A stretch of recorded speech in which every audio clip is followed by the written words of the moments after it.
This evening, I'm going to be taking a look at SKELEGOD from the Masters of the Universe Revelation line of toys, based on the new Netflix series coming out July 23rd, Masters of the Universe Revelation.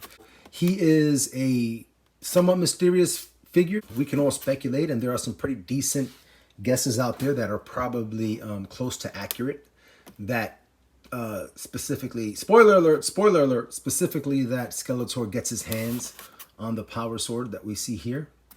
And it basically sends him into kind of like a super beast mode, kind of the way that the power sword does for Adam, right? So that's the idea. That's one of the theories out there. Skeletor gets his hand on the power sword and becomes SKELEGOD, the cosmic lord of destruction. And that's of note because Skeletor is the evil lord of destruction. This is the origins figure, but nonetheless, Skeletor is the evil lord of destruction, whereas SKELEGOD, the cosmic lord of destruction. So that kind of like lends itself to that idea regarding the power sword and Skeletor. And that just adds to the intrigue and the overall mystique of this particular new figure. So I'm really excited to have him, and just go ahead and unbox him right now and take a look at him. Over here on the other side of the package, we have some beautiful artwork. We see SKELEGOD. This belt buckle feature here, you know, distinctly looks like eyes, possibly an owl face, or a hawk or a raven of some kind, or some kind of a bird, but it definitely looks like a face, you know. And if you come back over here, you see that same face, the same exact shape, and we'll take a closer look at that when I get him out of the box. So I'm just wondering, is this an additional figure? Is this possibly what the likeness of a new Havoc staff might be? You know, the top portion of the staff. Could that be what this is going to look, you know, be ultimately? But this face here, that likeness is definitely something, because it is prominently featured.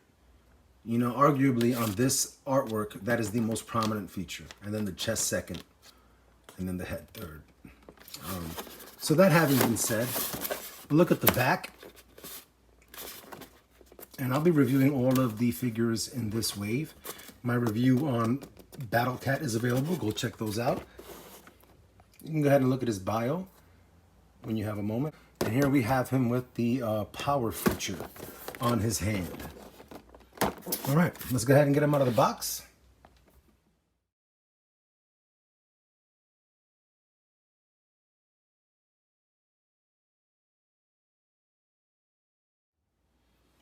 All right, so we've got SKELEGOD out of the package with the power sword here stuck in my foam dio, with the power effect for his fists, and then his two fists. And there would also, I would imagine, be the hands he uses to hold on to the power sword over here. However, SKELEGOD might say no. These hands are meant for choking.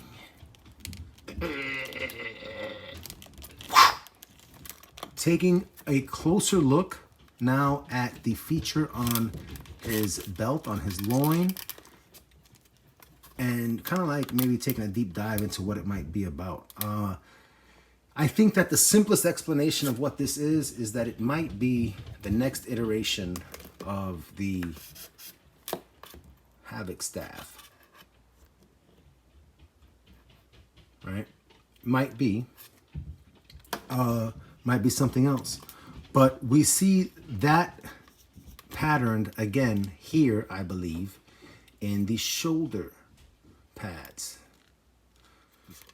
So that is obviously really significant. We see it prominent on the packaging. We see it all over his armor. I don't think it's just, you know, to make the armor look nice and match colors, so to speak.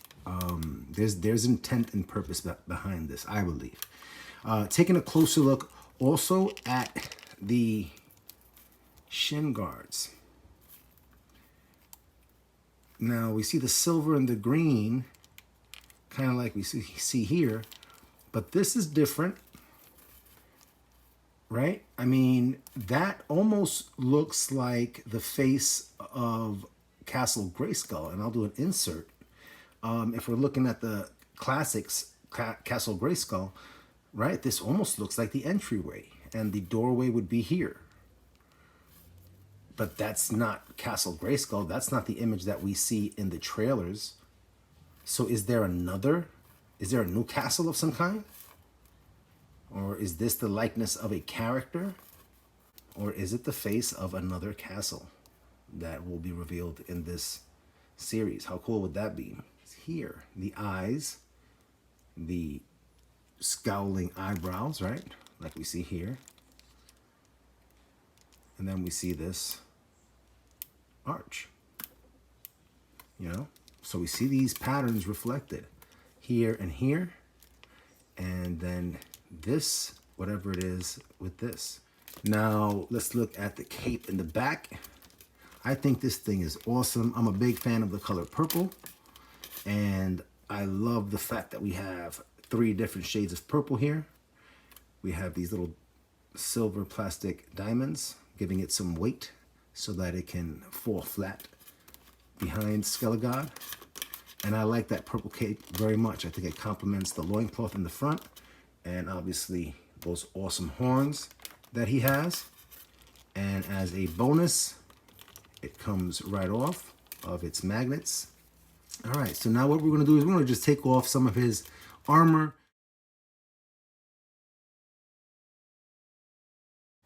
SKELEGOD with his armor off. He actually still has almost like what a detective might have for pistols. There are 2 belt straps in the back to remove it. I'm going to leave the harness on. It really looks kind of cool. Pick his head up a little bit. Some complaints about how long the neck looks, you know, without any of the accessories on him. I don't share those complaints at all. He's styled after an anime-styled cartoon, and I think they nailed the look of an anime figure with the way they designed the sculpt. You know, the large, chunky legs, broad shoulders, really large hands and feet, the small head. I think it looks really cool. I like the color palette. I like the tone. There's a blue, and then there's like this black staining all over the blue. I don't want to call it a black wash because it just looks more like staining. You know, where you see like blotches. But I like it. I think it looks all right. I think it looks cool. There, you got a better look at it. Let's go ahead and give Skeletor the power of Grayskull. Spoiler alert, possibly. I have no idea. I'm just talking out loud here. Like many others have speculated. Does Skeletor get the power of Grayskull and become SKELEGOD? Is that what happens here?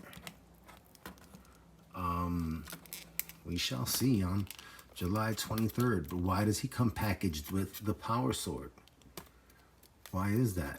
Who is SKELEGOD? Why is he the cosmic lord of destruction and Skeletor is the evil lord of destruction? Exciting stuff. So try to give him this I have the power pose. Will Skeletor say I have the power? I guess he has to, right? Or maybe he has to say by the power of Grayskull. Who knows? Who knows? You know, maybe they got us all looking one way and it goes completely another way. Who knows? But he is a very cool figure. He is very cool. I like how easy it is to articulate him at various points. Relatively easy. He's not loosey-goosey, but he's not excessively stiff, where you can't really move him unless you carefully use 2 hands. So very nice. As I've been tinkering around with him, his articulation is functional. It does give him good balance. He is able to use those giant clawed feet to help him have a good center of gravity and balance when you pose him. So that's pretty cool. Because he's so bulky, of course, and his armor, that's going to encumber him somewhat and limit range of motion.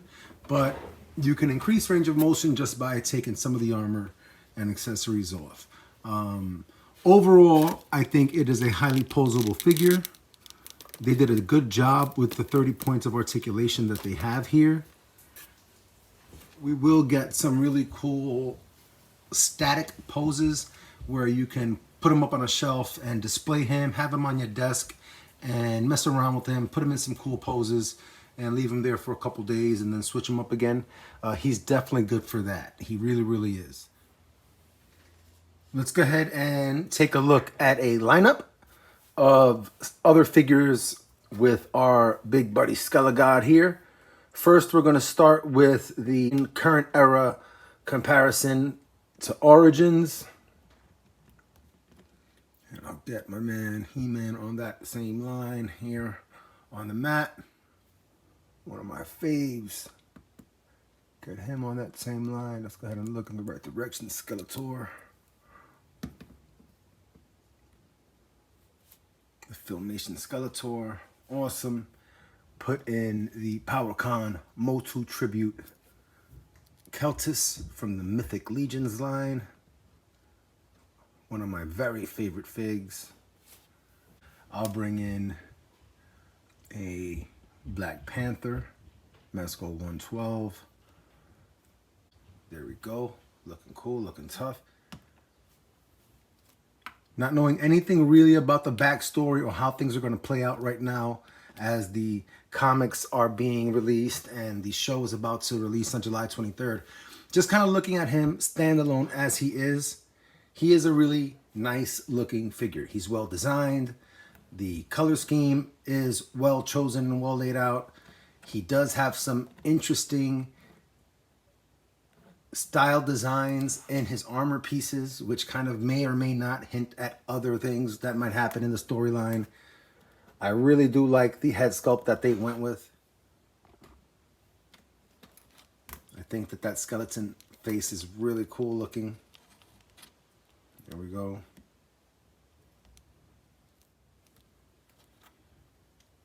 And they did a good job in the articulation department, you know. They did, and including this bit of soft goods in the back, this cape. Nice little touch. It gives him that extra regal kind of flair, you know, that I know of. He's the only figure in the line right now that actually has soft goods, right? Of anybody in the first wave, he's the only one. So that just kind of distinguishes him also. I like him. I like how they styled him. And I'm excited to see what his storyline is when the show finally comes out. Taking one last look at SKELEGOD in a dynamic action pose, holding out the power sword, declaring the power is his, finally at last. I hear my son singing. I think it's called singing. As always, everybody, it is a joy to take some time out and share the experience of collecting toys as an adult. I hope you're able to come back and share some experiences too. Take care. Until next time.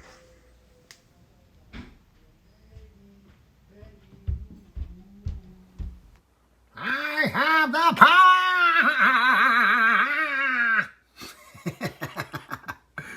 Or something like that, or maybe not. Can't wait. I'm so excited for that show. Can't wait.